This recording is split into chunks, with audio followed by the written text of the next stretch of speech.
So that's the interesting thing about Xi Jinping and the China of today is there is that tension of Confucianism and communism, where communism, Marxism is supposed to, let go of history, and Confucianism, there's a real veneration of history that's happening in China of today. So they're able to wear both hats and balance it. Yeah, you could say that in many points in the 20th century, there was a kind of struggle between different competing political groups over which part of the Chinese past to connect with. Was it to the Confucian tradition or to the kind of rebellious Monkey King tradition, which was what Mao connected to?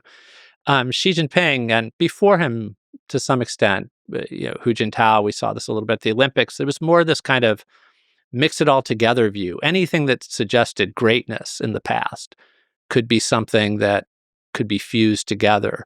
So Xi Jinping says that, Mao is one of his heroes or one of the people he looks to as a model, but so is Confucius. And there's really, they had so little in common, but they both, in his mind and the minds of others, suggest a kind of power and greatness of the Chinese past.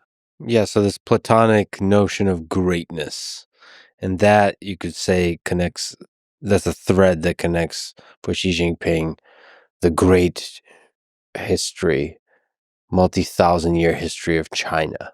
Yeah, and it involves smoothing out all kinds of internal contradictions. You had, the first emperor of China, jumping forward a bit, in 221 BC, he is anti-scholars. He burns books, and he doesn't venerate these kind of rituals and things.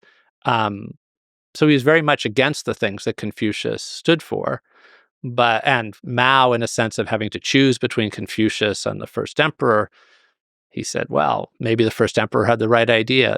Scholars can be a pain. So he said, like, if you have to choose between Confucianism and that. But Xi Jinping, I think, continually is kind of not choosing. And if he wants to say, well, look at the Great Wall, look at this wonderful, in fact, that was a symbol of kind of strength and domination related to the first emperor, who, by the way, didn't build anything like the Great Wall you see today. He built walls and they were fine, they were good. But the Great Wall itself didn't come into being until many centuries later. But still, this idea of anything that suggests a kind of greatness is something that, in many ways, a nationalist above all else, Xi Jinping is a supporter of the party and single party rule. That's something he clearly believes in. And he's a nationalist. He wants to see China be great and acknowledged as great on the world stage. Boy, so many contradictions always. With Stalin, he was a communist, but also a nationalist, right? That contradiction is also permeates through Mao and all the way to Xi Jinping.